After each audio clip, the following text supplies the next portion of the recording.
Hello friends, welcome to my channel excellent coaching. Last video में हमने 3 needs के बारे में बात की थी जो मैक्लेलैंड ने दिए थे। Need for achievement, need for affiliation और नीड फॉर पावर। अब इसी के बेस पे कैरल डवेक की एक थ्योरी है, सेल्फ थ्योरी ऑफ मोटिवेशन। इन्होंने मोटिवेशन को पर्सनालिटी से रिलेट किया है। According to motivation and personality psychologist Carol Dweck, the need for achievement is closely linked to personality factors. तो ड्वेक ये कहना चाह रहे हैं कि हमारा जो अचीवमेंट का नीड है, जो पहला नीड हमने पढ़ा था 3 नीड्स में से, वो हमारी पर्सनालिटी के ऊपर डिपेंड करता है कि हम अपने आप को किस तरीके से देखते हैं। उसके ऊपर डिपेंड करता है कि हमारा नीड फॉर अचीवमेंट कितना है।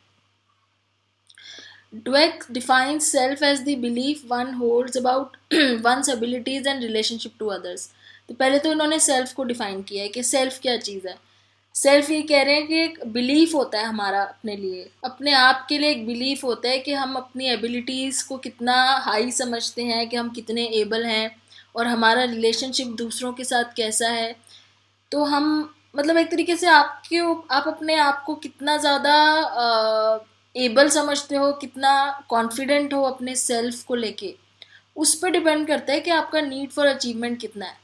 अगर आपको लगता है कि आप उतने कैपेबल हो कि आप अचीव कर सकते हो कोई चीज़, तो आपका नीड फॉर अचीवमेंट ज़्यादा होगा।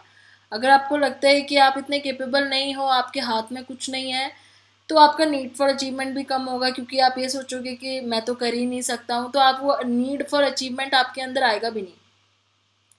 तो जो मैक्लेलैंड ने नीड फॉर अचीवमेंट की बात की थी, उसी को कैरल डवेक कह रहे हैं कि ये जो नीड है अचीवमेंट वाला, ये डिपेंड करता है कि कोई अपनी पर्सनालिटी को या अपने सेल्फ को किस तरीके से देखता है। अब इसमें एक बात और आ जाती है, एक लोकस ऑफ कंट्रोल एक चीज़ है जो आपने पहले भी सुना होगा। लोकस ऑफ कंट्रोल, इसमें 2 आते हैं, इंटरनल और एक्सटर्नल। इस पर डिपेंड करता है कि हमारा नीड फॉर अचीवमेंट कितना है। जैसे किसी का इंटरनल लोकस ऑफ कंट्रोल का क्या मतलब हुआ, जो ये जानता है कि वो अपनी लाइफ को खुद कंट्रोल कर सकता है। जो लोग ये समझते हैं कि उनकी लाइफ किसी और के ऊपर डिपेंडेंट नहीं है, वो अपनी लाइफ में जो भी हो रहा है वो खुद कंट्रोल कर सकते हैं, वो अपनी लाइफ को अपनी मेहनत से और बेटर बना सकते हैं, उनका जो लोकस ऑफ कंट्रोल होता है वो इंटरनल होता है उनके अंदर। उसी के कॉन्ट्राडिक्टरी कुछ लोग होते हैं जो सोचते हैं कि हमारे हाथ में कुछ नहीं है, सब कुछ लक के ऊपर है, सब कुछ किस्मत के ऊपर है, फेट के ऊपर है। उनका लोकस ऑफ कंट्रोल एक्सटर्नल होता है, मतलब हमारे अंदर कुछ नहीं है, सब कुछ बाहर से हो रहा है, सब कुछ हमारे किस्मत से हो रहा है। तो अब ऐसे 2 लोगों में आप खुद ही सोच के बताओ कौन से लोग होंगे जिनके अंदर नीड फॉर अचीवमेंट को पूरा करने का मोटिवेशन ज़्यादा होगी। ऑब्वियसली जिनका लोकस ऑफ कंट्रोल इंटरनल है, जो ये जानते हैं कि हम अपनी लाइफ को खुद शेप कर सकते हैं, तो उनके अंदर नीड फॉर अचीवमेंट की मोटिवेशन ज़्यादा होगी। जो लोग ये सोचते हैं कि हमारे हाथ में कुछ नहीं है, सारा कुछ तो किस्मत के हिसाब से होता है, तो वो लोग तो कुछ अचीव करने की सोचेंगे ही नहीं, क्योंकि उनको लगेगा हम तो कुछ कर ही नहीं सकते, जो भी लिखा हुआ है वही होगा, चाहे हम कुछ भी करें। तो ये कैरल डवेक का यही कहना है कि पर्सनालिटी, अपना सेल्फ बिलीफ कैसा है उस पर डिपेंड करता है। According to research, people can form one of the two belief system about intelligence। इन्होंने यहाँ इंटेलिजेंस का एक एग्जाम्पल देके समझाया है इसी चीज़ को, नीड फॉर अचीवमेंट वाली चीज़ को, कि जैसे सपोज 2 तरह के बिलीफ हो सकते हैं लोगों के इंटेलिजेंट को लेकर। Those who believe intelligence is fixed and unchangeable often demonstrate an external locus of control when faced with difficulty, leading them to give easy or avoid situations in which they might fail। तो अब ऐसी intelligence को जो लोग समझते हैं कि वो जितना उनको आ गया उससे ज़्यादा नहीं आ सकता, जितना वो सीख चुके हैं उससे ज़्यादा नहीं सीख सकते, जिनको लगता है उनकी इंटेलिजेंस फिक्स्ड है, अनचेंजेबल है और वो और इम्प्रूव नहीं कर सकते हैं, तो इसका मतलब उनका जो लोकस ऑफ कंट्रोल एक्सटर्नल है, इंटरनल नहीं है, वो अपने ऊपर डिपेंडेंट नहीं है, वो अपने एक्सटर्नल लोकस के ऊपर उनका फोकस है कि जो चीज़ हमें आ गई अब उससे ज़्यादा बेटर नहीं हम हो सकते, यही बेस्ट है जो हमें आ रहा है, अब इससे अच्छा नहीं हम कर सकते। तो वो क्या करते हैं, जब कोई डिफ़िकल्ट सिचुएशन आती है तो वो वहाँ से उसको गिव अप कर देते हैं इजीली, कि ये हमारा बस के नहीं, हम नहीं कर सकते, या वो ऐसी सिचुएशन को टोटली अवॉइड करते हैं इस डर से कि हम हार जाएंगे। और इनके अंदर ये लर्नड हेल्पलेसनेस डेवलप हो जाता है। हेल्पलेसनेस हमने पढ़ा था ना, लर्नड हेल्पलेसनेस लर्निंग में, कि वो फिर हमेशा ये सोचते हैं कि हम नहीं कुछ कर सकते जब हमारे बस का ही नहीं है। तो वो जो बात होती है ना बोलने वाली, ये हमारे बस की चीज़ नहीं है। दैट मीन्स उन्होंने ये मान लिया कि अब वो इम्प्रूव नहीं हो सकते, उनकी इंटेलिजेंस अब चेंज नहीं हो सकती। ओके। और वो फिर क्या कोशिश करते हैं कि उनको पता है कि वो ऐसे तो और सक्सीड तो नहीं हो पाएंगे अगर इतने चैलेंजिंग वो होंगे, तो वो स्टॉप कर देते हैं कोई और गोल अचीव करना, क्योंकि पहले वो उस चीज़ में फेल हो गए होते हैं, तो कोई नई चीज़ को अचीव करना है वो स्टॉप कर देते हैं। Their goal involves trying to look smart and to outperform others. तो उनका बेसिकली गोल क्या हो जाता है कि बस जो वो कर रहे हैं उसी में, वो जो उनको आता है करना उसी में वो उतना ही करें जो इजी है करना, जिसमें वो दूसरों को आउट परफॉर्म कर सकते हैं, जिसमें वो दूसरों से बेटर कर सकते हैं। वो नई चीज़ नहीं ट्राई करेंगे, क्योंकि उन्हें पता है कि नई चीज़ में वो उनको ज़्यादा एफर्ट लगाना पड़ेगा, नया सीखना पड़ेगा और ज़्यादा इम्प्रूव होना पड़ेगा। वो पुरानी चीज़ें ही ट्राई करेंगे जिसमें वो दूसरों से ज़्यादा स्मार्ट बन सकते हैं। जैसे एग्जाम्पल दिया है कि student faced with big exam में avoid coming to class that day, even though that might mean getting even lower score. तो कुछ बच्चे जैसे आपने देखे होंगे आपकी क्लास में कि जो बच्चे एग्ज़ाम वाले दिन छुट्टी कर लेते हैं, तो वो एक ये अपने आप को स्मार्टनेस दिखाते हैं कि हम तो आए ही नहीं, तो हमारा तो एग्ज़ाम ही नहीं हुआ, तो हम बच गए। जबकि वो अवॉइड कर रहे हैं उस सिचुएशन को, क्योंकि उनके अंदर एक हेल्पलेसनेस आ गई है कि वो और ज़्यादा नहीं कर सकते। ठीक है। This does not mean student with this view of intelligence are always unsuccessful, लेकिन यहाँ पे ड्वेक ये भी साथ में कह रहे हैं कि हमेशा ऐसा नहीं होता कि ये हमेशा ही अनसक्सेसफुल ही रहते हैं, ज़रूरी नहीं है। Dweck research in 99 suggests that students who have had a long history of success may be most at the risk of developing learned helplessness. तो ऐसे कौन से लोग होते हैं जिनके अंदर इस तरह की फीलिंग आ जाती है? ये उस तरह के लोग होते हैं जो काफ़ी लंबे टाइम से सक्सेसफुल चल रहे थे और इन्होंने कभी फेलियर नहीं देखा था, और अचानक ऐसा कुछ हुआ कि इनको बहुत बड़ा फेलियर फेस करना पड़ गया और वो उसको हैंडल नहीं कर पाए, क्योंकि वो अभी तक वो सारी चीज़ों में सक्सीड हो रहे थे। उन्होंने ये मान लिया था कि वो सबसे ज़्यादा इंटेलिजेंट हो चुके हैं, उनको और इम्प्रूव होने की ज़रूरत नहीं है, वो बेस्ट लेवल पे आ गए हैं अपने अचीवमेंट की। अब सडनली जब वो फेल हुए तो उनको लगा कि क्या हुआ, मेरे को तो सब आता था, मैं कैसे फेल हो गया, इसका मतलब अब मैं कुछ नहीं कर सकता क्योंकि मैंने जितना सीखना था मैं सीख गया। तो वो लेवल आ जाता है। तो this previous success have led them to believe in their own fixed intelligence, क्योंकि पहले वो बहुत सक्सेसफुल रहे तो उनको लगा कि उनकी इंटेलिजेंस जो है वो बेस्ट है, उससे अच्छी नहीं हो सकती। Suppose a child who had never earned anything less than A in school, who then receives his first C might become depressed and refuse to do any more homework, ensuring future failure. तो ये उसी बच्चे की तरह हो गया कि जो हमेशा से ए लाता था, सडनली एक दिन उसको सी मिल गया तो उसने आगे काम करने से ही मना कर दिया, मैं कोई होमवर्क नहीं करूँगा। इससे क्या हुआ, वो फर्दर और फेल होता रहा। तो इस तरीके से ये वो लोग हैं जिनका लोकस ऑफ कंट्रोल एक्सटर्नल हो जाता है। फिर आते हैं दूसरे टाइप के लोग, the other type of person who believe that intelligence is changeable and can be shaped by experience and effort. अब दूसरी कैटेगरी के लोग कौन से हैं? जो सोचते हैं कि इंटेलिजेंस फिक्स नहीं है, चेंज हो सकती है, इंक्रीज हो सकती है, बेटर हो सकती है। हम अगर और एक्सपीरियंस लें और एफर्ट लगाए तो स्मॉल इंक्रीज, छोटे छोटा इंक्रीमेंट हो सकता है हमारी इंटेलिजेंस में। तो इनका जो लोकस ऑफ कंट्रोल होता है वो कहाँ होता है?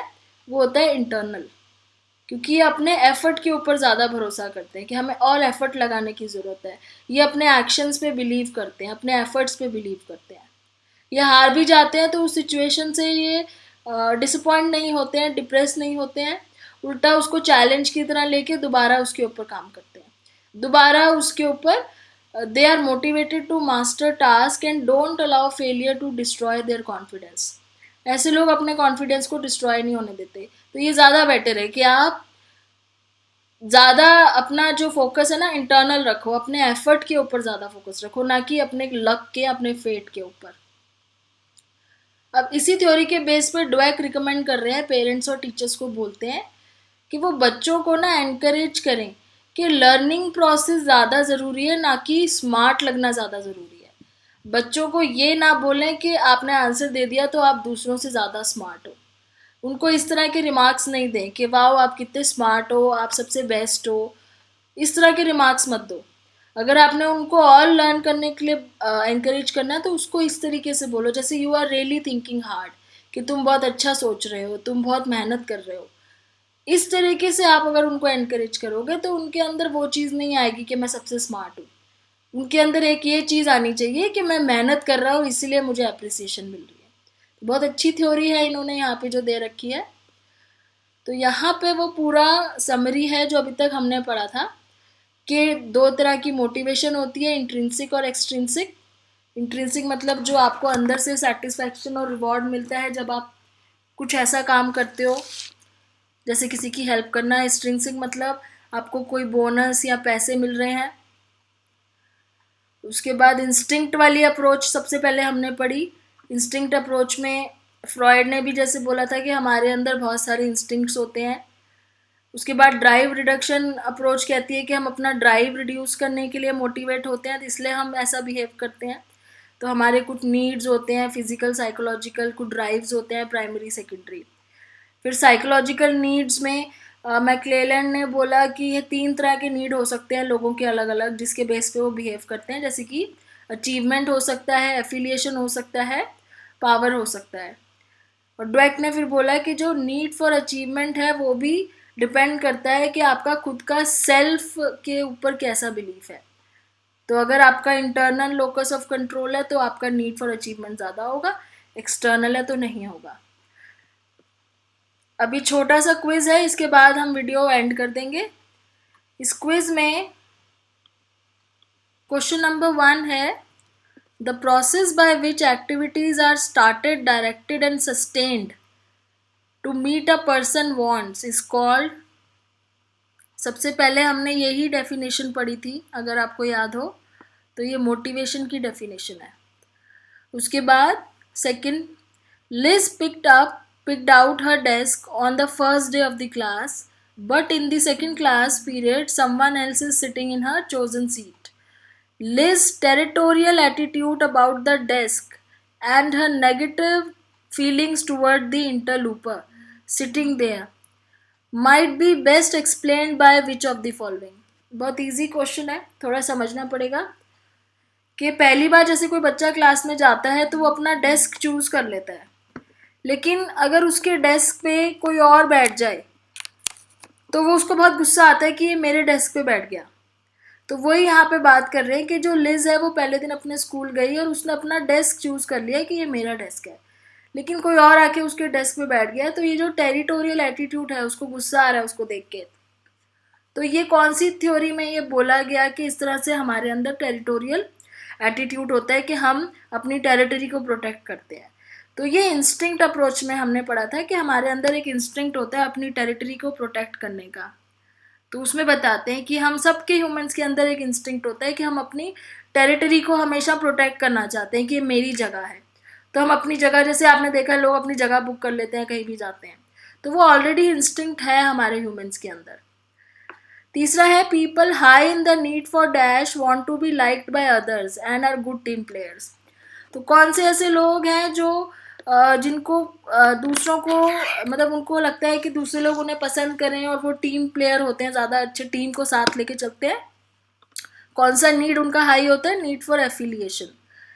And fourth is, Ronnie believe that people are just born smart and not smart and he thinks of himself as not smart. As a result, Ronnie doesn't really try all that hard to succeed in school.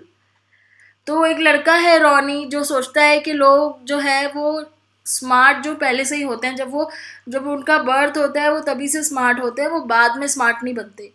और वो अपने आप को सोचता है कि वो smart नहीं है, उसके अंदर वो स्मार्टनेस बाय बर्थ ही नहीं है, तो वो बन भी नहीं सकता।